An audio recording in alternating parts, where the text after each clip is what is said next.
seriously look forward to Mondays because I get to record with Big O. And you guys on Tuesday get to see a very, very good conversation.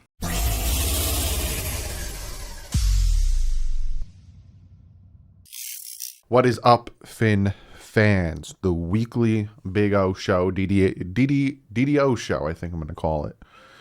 I like that. DDO show? I don't know. But yeah, I got a great show today. Me and Big O. If you're a member or a patron, you're watching this Monday night, probably late Monday night.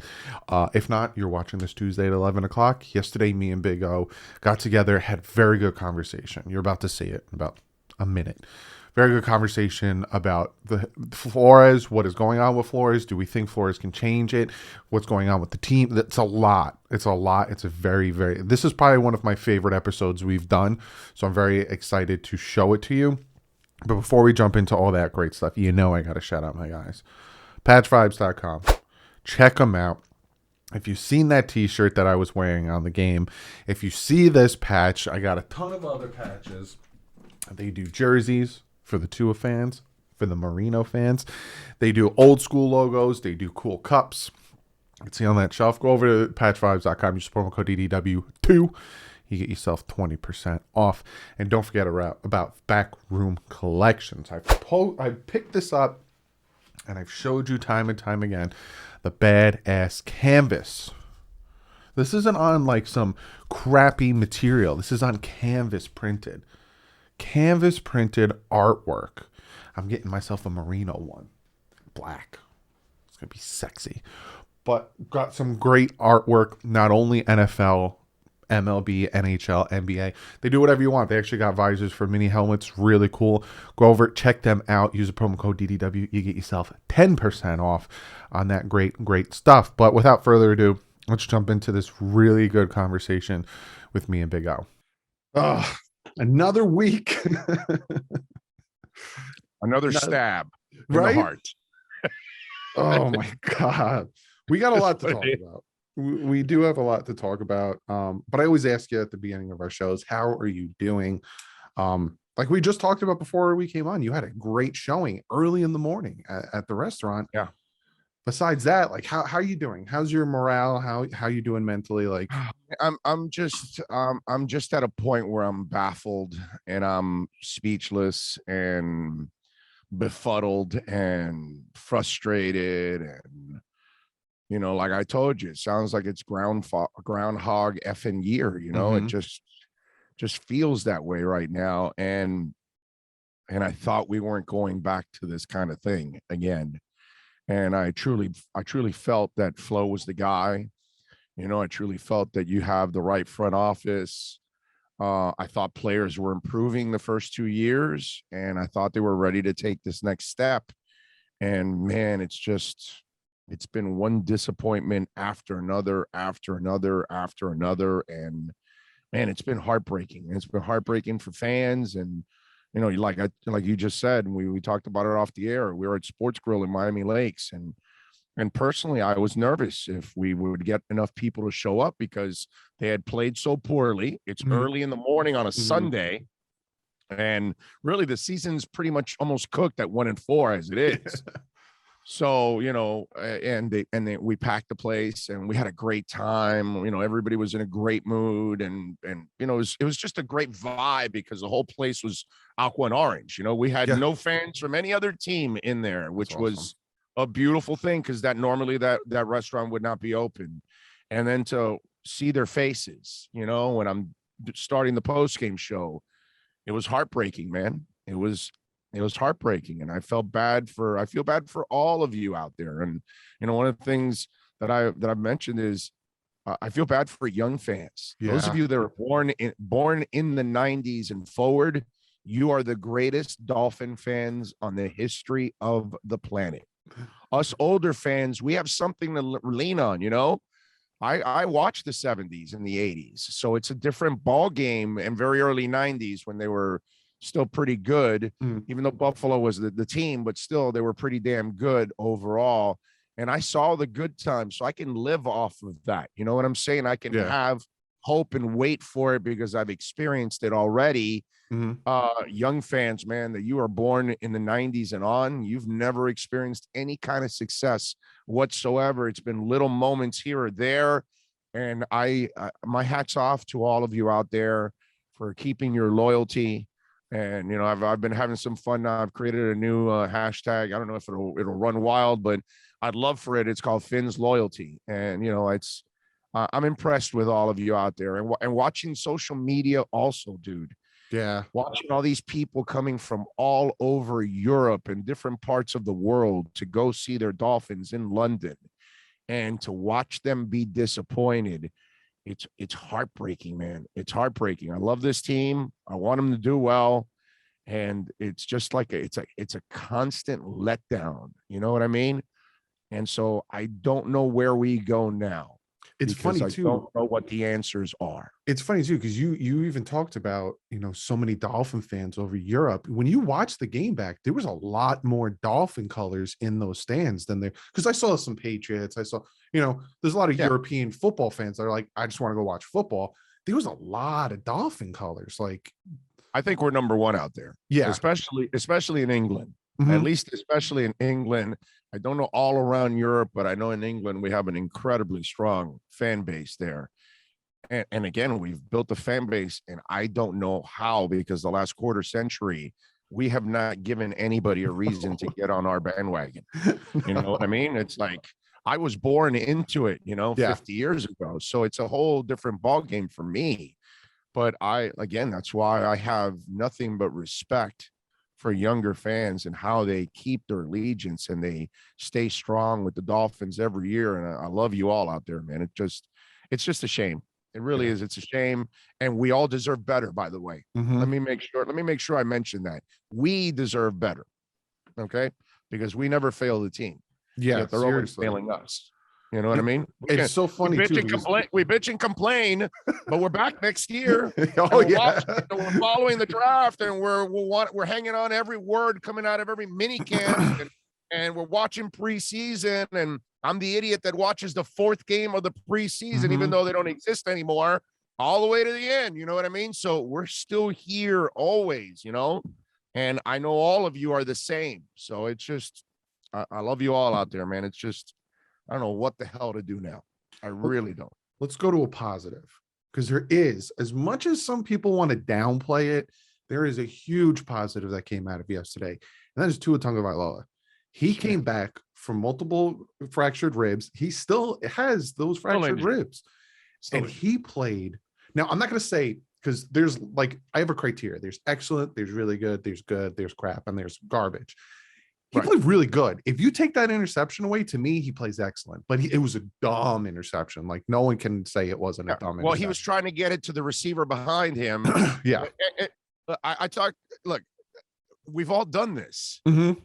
You roll up the paper and you're throwing it at the wastebasket and it falls just short because you trying to put a little height on it, a little angle on it, and it fell short. You know what I mean? Yeah. We all do that. We've all done it in sports, whether you're throwing a frisbee, whether you're throwing a football, a baseball, a softball, whatever it is, but you shoot from almost behind, right in front of the three or at the three, and you shoot it and you're like, because it's going to fall short of the rim. You already knew when you let it out, it was just one of those things. And it was, and he was pissed. You saw when he let go of that ball. He was like, pissed.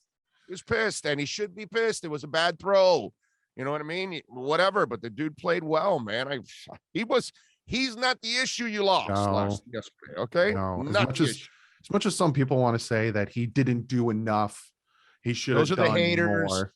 Those are the haters that will never be happy. Nope. No matter what the kid does. Because I even said, say he did come out. Say we drop 35. He throws 3 touchdowns. Yeah. Oh, it's just Jacksonville. You're gonna get excited for Jackson. He faced Jacksonville. Blah, blah, blah. Right. So, but the thing that came from Tua yesterday that I loved, and it's something that I've seen from him all the way in college, he learns from his mistakes and he doesn't do it again. Like on 3rd and 2, I was watching it and he should have ran for the first. I think everyone and their mother was like, just go, man. But he saw Waddle and he thought I could probably fit it to him incomplete. Right. Next play, hits a pass to Matt Collins, gets us down to the 10-yard line. I forget about the 3rd and 2. I'm like, all right, you made Right, no, he made up for it on 4th and 2. Exactly. So, yeah, as long as he couldn't make up for the INT, but he made up for the 3rd and 2 blunder. I think he made up for the INT just a little bit, right? Because the defense holds the Jags to a turnover on downs. Dolphins get the ball in their own 9. He marches them 81 yards for the touchdown. So I'm like, all right, you made up for it a little bit. You know, that long touchdown drive made up for it a little bit, but it was it was a stupid mistake. But Tua was a bright spot on that game yesterday, and big time. Please, are you kidding me? And ridiculous. He was fine. He did an excellent job yesterday. Look, they don't have an offensive coordinator that's going to put him in the best positions consistently. They don't have a great offensive line coach. Nope. They don't have consistent weapons. All right. Yesterday, there was no Parker and there is no Will Fuller. And all there is Jalen Waddle. And I still don't know by the life of me why they're using Albert Wilson. You know, I still don't figure out why Albert Wilson is still on this team. Oh my God. Meanwhile, you elevated a kid yesterday and you didn't bother to use him, and he was fantastic for you. Kirk Merritt. Yeah. And look, Matt Collins, finally you're using him. You know, you need to keep using Matt Collins. I mean, he should have scored a touchdown yesterday on special teams. This guy's around the damn football all the time. You need football players. Don't be so in love about with somebody's speed or a certain athleticism that they have. Matt Collins is a better football player than most of the receivers on the team. So use him. You know what I mean? And it's just these are the baffling things that go on with Flo. And to me, that's like the biggest problem out of everything that's going on to me. It all revolves around Flo and more than anything else. And these are the decisions that he continues to make and continues to bury the team. I'll give you an example. The 2 4th downs, the one before the half.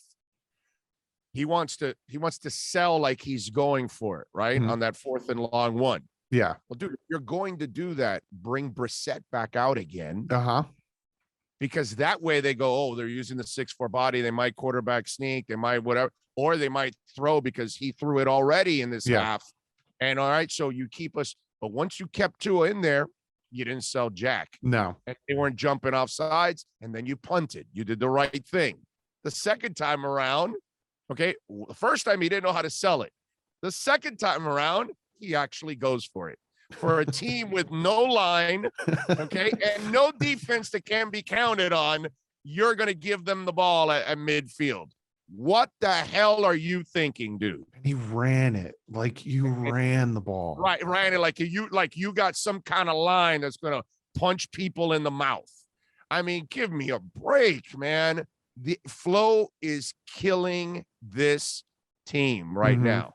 Okay, I don't know what happened to the guy we saw the first 2 years. But it doesn't resemble anything like the guy I'm watching in his first 6 weeks. I see a guy with no confidence. I see a guy that looks like he's confused and doesn't know what to do. I see a guy that doesn't punch any of the right buttons. Unlike, what did he do? Get lucky for 2 years in a row?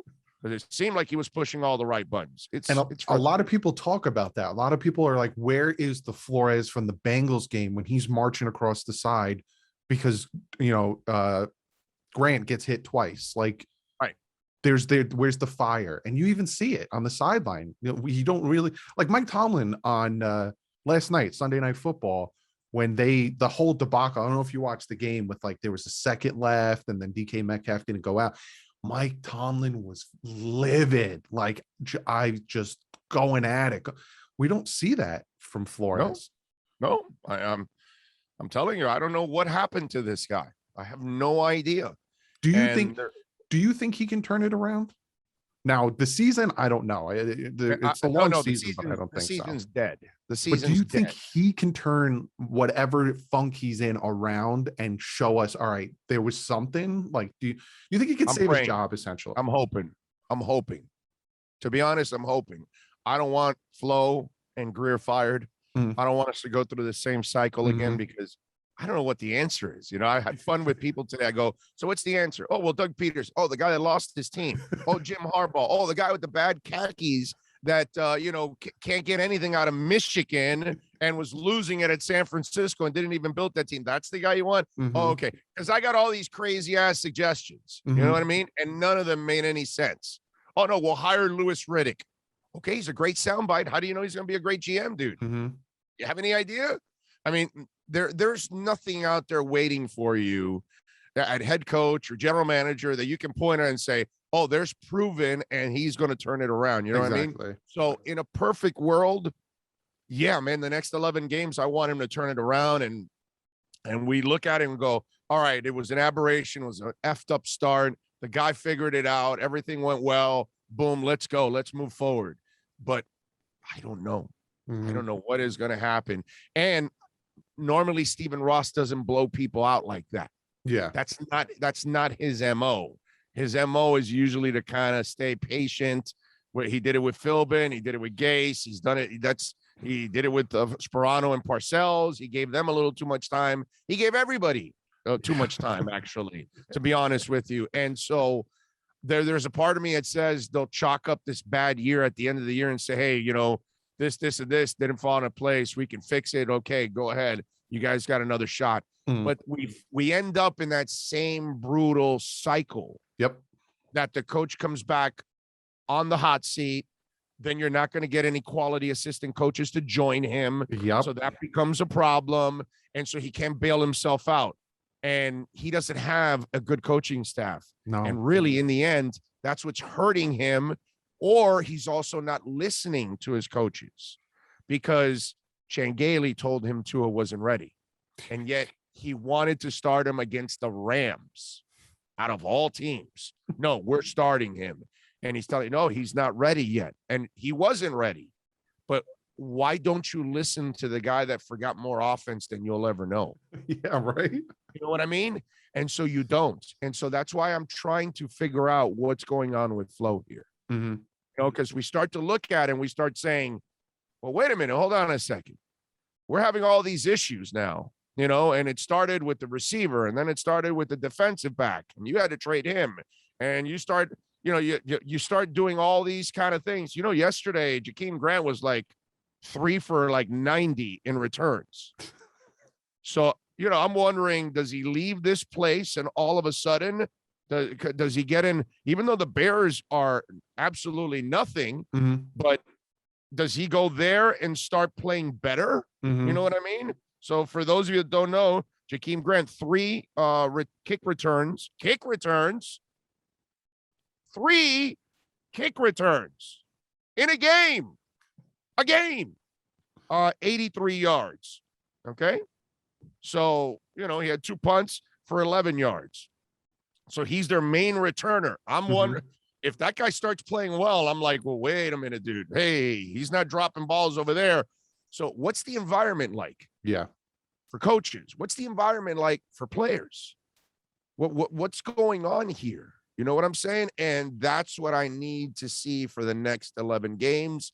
That's what Stephen Ross needs to see for the next 11 games. You better be convinced if you're going to bring him back, because if he can't get the right staff, he's dead in the water, dude. Yeah. He's not Belichick and Saban that can keep rolling coaches over and teach younger coaches and get them going and all that kind of stuff. No. He's not that guy. Plus, even that said, go look at Saban's staff. He's got like a bunch of ex-NFL coaches. Yep. He's got a better – that's the thing about Jalen Waddle right now and Tua. They must sit back at Tua's house or Jalen's crib and say, yo, dude, we had a better facility, better coaches, better everything at Alabama. What the hell is it? Are we in the NFL or did we get drafted into the CFL? You know what I mean? Because seriously, I mean, you go look at Saban's staff. It's way better than Brian Flores' staff. And that's got to be, a little disconcerting for guys like that. When they look at it, they go, wow, leaving Alabama is actually a downside coming to Miami. And that's, I wonder what the environment is like right now. And we're going to find out, dude. We're going to find out over the next 11 games, because if things don't work and they keep breaking down and you keep losing at the end of games, you will lose your players. Yeah. He hasn't lost them because they played hard. Yeah. They played hard yesterday. That I have to give it to them. They did. But And I've been around this, and it doesn't last long if it continues like this. and it's funny too, because we talked about like what happened to him. Because if you look at Brian Flores, his first 2 years, the thing, because a lot of people want to equate him to Adam Gase. Adam Gase was stubborn. Adam Gase knew better than you. Adam Gase is like, no, we're going to continue doing this. It'll eventually work. That was Adam Gase. That wasn't Brian Flores the first 2 years. Brian Flores, if something wasn't working, he figured out how to change it. Even at halftime, oh, we got a slow start. We're going to. It was always a shift. Okay, this needs to change this. And that's why I always was like, all right, O'Shea wasn't working. And that's why they made that quick shift. Okay, maybe Chan Gailey wasn't working. That's why and now it's at the point, it's like, is it that they weren't working, or is it that you're not working? Like you hit on a great point. It's like, what is the common denominator here? Do you not want a veteran OC, DC, whatever, kind of fighting back on some of your decisions? Like, is that what because does he have an assistant head coach? I don't think he does. No. That's why you can't even fire him. Who the hell would you put as head coach? These guys aren't experienced as coordinators and top line coaches. Like, so now you're going to give them a head coaching job? There's no way.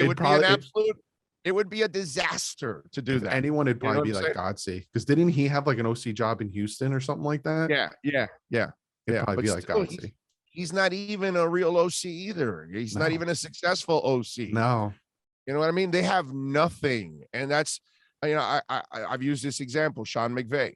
Mm-hmm. When he started with Wade Phillips. Yep. Why? Because he's like, okay, now I don't have to worry about the defense, dude. It's just there. He'll take care of it. I can now worry about the offense because that's who I am. Yeah. You know what I mean? And that's what he should have done. He should have catered to Gailey and whatever Gailey wanted to do. And if Gailey felt like you got to keep Fitz in there, then keep Fitz in there because Tua's not ready. There was no rush to get Tua out there on a really bad football team. Yeah, no. That doesn't make any sense. Think about that decision last year. Hey, why don't we sacrifice our quarterback that we picked 5th overall, coming off a hip injury without an entire year of rehab? Let's throw him out there and let's have Michael Brockers slam his ass. And why don't we just put a WWE logo right above that tackle? You know what I'm saying? These are the things that drive me crazy about Flo. And so maybe he is stubborn because he kept Austin Jackson at left tackle. And it's like, he can't play. And now he can't play either at guard. And you got to make a decision like, maybe you bench his ass and get somebody else in there. You know what I'm saying? The Jones kid showed you something in training camp. That's why you kept him. We'll put him in there, dude. Why take Solomon Kinley out? Like, Solomon Kinley's actually. Why is Albert Wilson playing? Why is he on the roster? Why? Seriously. You activated Kirk Merritt, dude. I loved everything I saw from that kid. He's in his second year. Size, speed, hands. I saw all kinds of things. Get his ass out there. You don't play Matt Collins enough. Now you're starting to play him. Why?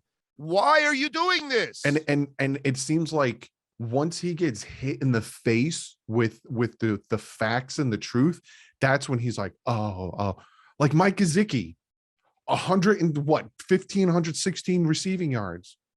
Yeah. Maybe you might want to stop taking him out. Stop taking Jalen Phillips out and putting in Brennan. He wasn't using Gesicki the first couple of weeks. I mean, it's like you're like Mr. Smart Guy. Well, the scheme didn't call for it. What are you talking about, asswipe? That's your best player on offense. There's nobody better right now. There's nobody more reliable than Mike Gesicki. The only thing I would ask Mike Gesicki, run past the goddamn marker. Holy shit. Come on, dude. No, he's just going to stick his 10-yard marker. He did that twice yesterday. Mm-hmm. You got to have more awareness, Mike. That's the only thing I would pick on Mike for yesterday. But I love Mike Gesicki, man. When he played last year coming off the shoulder injury, and the following week he makes that one-handed catch, it was over for me. That's it. That's my guy. I'm done. You think they re-sign him? But play him. The way they play him, probably not. They're going to play the guy they haven't even seen yet in Hunter Long. That's what see him, Mike. We got a guy in Hunter Long, but you haven't played him. You don't even know if he can play. Well, we got him anyway. We know young he's and up ready and coming talent. That's all they want in this team. Young and up and coming talent. I don't. Well, unless you're Albert Wilson. With Tua, you wanted 2 tight ends. Yeah, that's my assessment of what's going on. With Tua, you want 2 tight ends. You give him 2 tight ends, just like what New England's doing and trying. I think you cause a lot of mismatches at times. Mm-hmm. Plus, it's not like you have a bunch of reliable wide receivers. Mm-hmm. That's the other thing.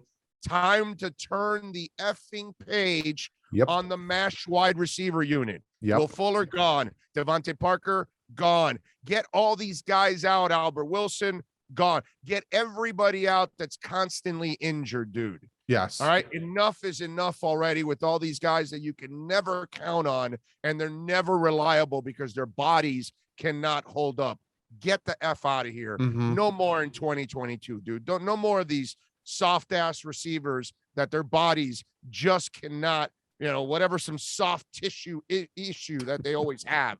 I'm just tired of it already, bro. Get them out of here. They can't play this game. They can't stay in it. So get them out of here. Done. I find something very interesting, and I'm wondering if it's you're a Flores guy. I'm wondering if that's the thing, because Jakeem Grant, he muffs the punt and he causes a fumble. I think it was against the Bills, right? He's gone. Right. He's gone. They traded him.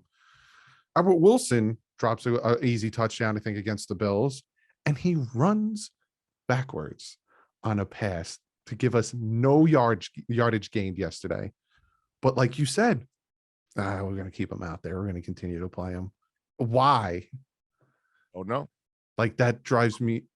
That's an indictment on the coach, dude. He controls the 53. He's the one that didn't want Flowers. Yet Flowers wasn't that great here, but yet he's excelling in Washington. Best guard in the NFL. Why? Mm-hmm. Ask yourself why. Ask yourself why. Why were we not happy with him here? Mm-hmm. And then why is he excelling somewhere else? Could it be that here there isn't the structure he needs because the offensive line coaches have been weak? Yep. And because the coach is kind of stubborn. And so the coach gets rid of Eric Flowers, not the GM. Trust me, the GM doesn't want to get rid of a guy that he has to take a cap hit and pay for his salary. That's not a good look on the GM. Okay. That's all flow. Okay. Let's be smart now. Let's use our common sense here. He controls the 53. Who's on, who's off. It's not Chris Greer saying, oh, no, Jakeem, you're not good enough. Get out of here. Mm-hmm. No. It's Flo saying that. It's not Flo, trading the wide receiver to Houston, part of the Laramie Tunsil. It's not Greer. It's Flo saying, no, throw the receiver in there. Let's get him out of here. He got rid of Minkah Fitzpatrick. All these kind of things going on. And this is why I'm very interested, because I'm watching players leave from Flo and excel somewhere else. Yep. And I'm going to watch what Jakeem Grant does now, because if you didn't create the kind of environment that player can excel in, just like others, then there's a problem here. Okay. There's a problem here. And I keep telling you, it's not personnel that obvious. Mm-mm. Hey, maybe Jackson can't play and Noah Igbenogany can't find the football if his life depended on it. That's fine. But all the other guys have shown me something, pretty much, those draft picks. So I got to know first if it's the coaching or the personnel department or both. Mm-hmm. Because I'm not convinced, actually, that it's both. I'm actually more convinced that it's coaching. Yeah. And when I see a veteran like Flowers, who did not look that good here, he was all right. When they got rid of him, I was like, well, okay, I get it. He wasn't that good. But now he plays well in Washington, and he was playing well in Washington before this. Okay, so wait a minute. What's going on here? Do they have just better coaches over there? Mm-hmm. Is that what it is? And Ron Rivera, by the way, I'm pretty sure a veteran coach like Ron Rivera has a much better staff than, of course, our guy here, right? And he's a much better head coach than our guy here, because he's proven and done and accomplished things. Well, this is what we have to really look at, what's going on right now. Okay. And when you see Albert Wilson playing and Matt Collins doesn't play enough, and they don't use Mike Gesicki at the beginning of the year, and here's Kirk Merritt on the inactives finally you activate him, but you're still using Albert Wilson. Like, what the hell is going on here, dude? I need to know what's going on here with this coach, with his staff, because he's got a terrible staff. This is, I have a new nickname for him. He on our show, his name is Cam Flo. Why? Because this is the worst coaching I've seen since Cam Cameron. Oh boy. Okay. No, these 6 weeks are the worst coaching I've seen since Cam Cameron. And he's Cam Flo on my show. He's Cam Flo. Yep. From here on out, because this is what's going on, dude. I don't understand this. How about starting Brown at running back? All of a sudden, you switch up the beginning. Well, we're going to use Brown now. Gaskins is your best running back, dude. Yep. I don't care what you tell me. And week in and week out, I would talk about in the pregame show. Well, you got to use, pass to the running backs out of the backfield. Use Ahmed, use Gaskin. They're terrific. Never used them until like last week that Gaskins caught 10 passes. I'm sitting there going, how come it takes you so long to use the running backs out of the backfield when you have 2 playmaking running backs? So if you don't have reliable receivers, get those running backs out in the flats. Those are mismatches. Very few linebackers are going to stay with those kind of guys. Seriously. These are things that just, and I'm an idiot behind a mic. I am not an NFL coach. I am not an NFL executive, but yet I see it, and it's obvious as hell. You see it. Yep. Every one of you out there sees a lot of the same things that I just talked about, and yet he doesn't. So I need to know what the hell is going on. Yeah. And it's funny that you said that too, because I say the same thing when I notice certain play calls, when I notice certain signing or moves that happen, that I'm a guy with a degree in media in New Jersey that has a nice office that talks about the Dolphins. But I, like you said, we notice these things, and it's like, does he notice it and think, well, no, because then I'm going to look like I did something wrong. And I don't want to, like, there's something, like you said, there's something, and it'll come to light. It'll come to light. Oh yeah. It always does. It will.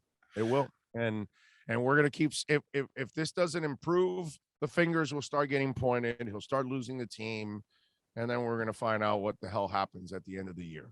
Now, the good thing is there's no transfer portal here, because then a lot of people would be hauling ass. So that's the good But thing. the thing that sucks is we can't even be like, well, at least we'll get a high pick. Right.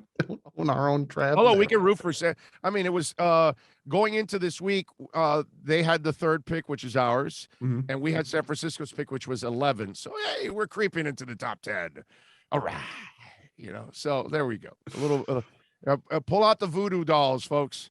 Yeah. Golden red voodoo dolls. The funny thing is, I think Trey Lance is hurt. I think he's on IR right now. So I think they're and Jimmy Garoppolo's always hurt. So hey, there's I hate to say it, but there's hope, Dolphins, because of course they're always injured. So yeah, we got too cocky in that trade. Either we got too cocky, or the Eagles got one over on Greer and said, no, we want your pick. And Greer was probably like, we're going to be better this year. Sure, take it. No, there's no dude. That's what they were thinking. Don't kid yourself. That's exactly they looked at themselves like I did, and a lot of us did, and said, hey, this is going to be a playoff team. You're going to win 10 games, 11, 12 games. Yeah, you're not going to have a high pick. Go for it.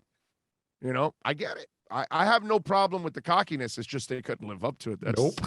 That's the shame. That's the painful part about all of this, as we come full circle from the beginning of the show, that's the painful part, is that they couldn't live up to the expectations. And it's just frustrating, man. It's frustrating. Last thing I'm going to ask you, looking at the rest of the season, right? I said in my preview of the Jaguars game, if they can't beat the Jaguars, I think I talked to you about it, I don't see them beating anybody. Do you see them potentially getting back to 500 by the end? Well, we can't really do 500 anymore now that we're doing 17 games. Right. Can they win 8 or 9 games this year? I mean, yeah, they can, if they completely change their ways. Yeah, sure. If people start playing well, if people start coaching up these players and giving them an advantage. Yeah, but does it look like that, ladies and gentlemen? It doesn't, man. With all the mistakes and the penalties and turnovers and the inconsistencies and the bad play, no, it just doesn't look like it. It doesn't look like it. Now, if he gets to 8 or 9 wins, then he figured something out. And we probably will be, a little more unsatisfied with the season, but satisfied with the turnaround, and they figured it out. For me, this season is all about Tua now. Yeah. It's all about the development of his game for the next 12, so we can get a really good feel for what he is. Because I know if you put him with Sean Payton, and you have a mind like that, and people picking the talent in front of him, he would be a playoff and a Super Bowl contending quarterback on that team. But I know he doesn't have Sean Payton right now, and he doesn't have a great structure around him. But having said all that, whether it's not a great structure or it's a hip or a rib, last year he overcame the hip and still played well and won more than he lost. And right now, he's overcoming the rib injury and still playing well, considering what's around him. And so I've got nothing but respect for Tua and how he's handled all of this. But this is all about, do we feel like, okay, right now we don't feel like we have the quarterback. A lot of people have lost faith in the front office. Okay, that's fine. Whatever's going on. The quarterback part is the one that, whether you lost faith in Flo or Greer, okay, I get it. But we need to find out about the quarterback. Because if he can play well the next 11 games, we'll sit back at the end of the year and say, man, it was a crappy year. They didn't make the playoffs. They underachieved. Flo was disappointing.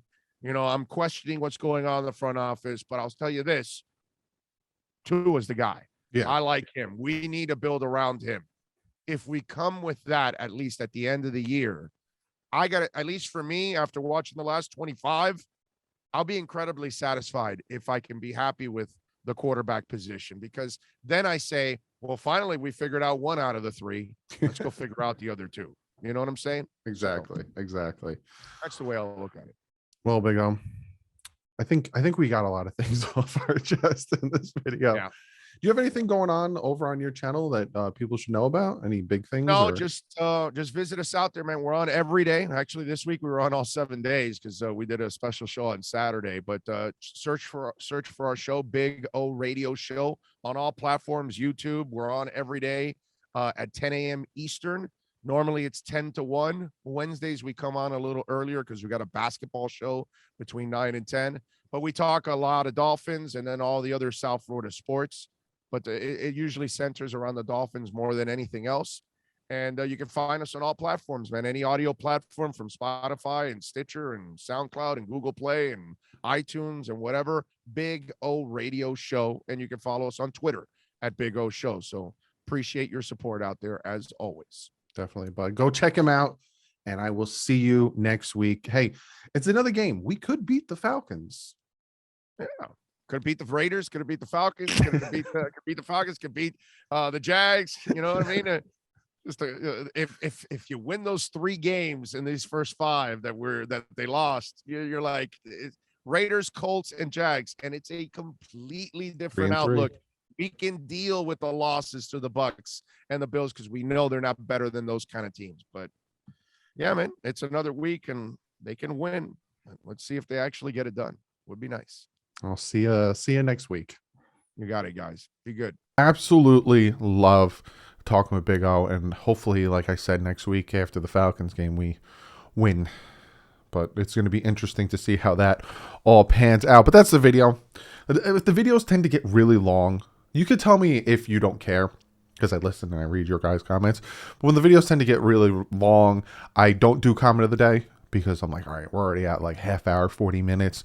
Let me not do comment of the day because then it adds more on and people don't care. And, I don't think long videos are that appealing to people. But if you do, or you're like, hey, man, sometimes I miss comment of the day. Or, hey, if I had the chance to be in comment of the day, I think you should give me that opportunity. Comment below, let me know. Also, comment below, let me know a lot of what we said. Do you agree with what we said about Brian Flores and the reason why we're struggling? And comment below. I can't wait to read your guys' comments. But on that, I will see you tomorrow.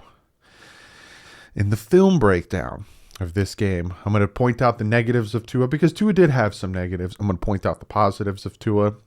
And we're going to point out the positives and negatives of the defense. But without further ado, I will see you guys tomorrow. Like usual, guys, stay classy and fence up.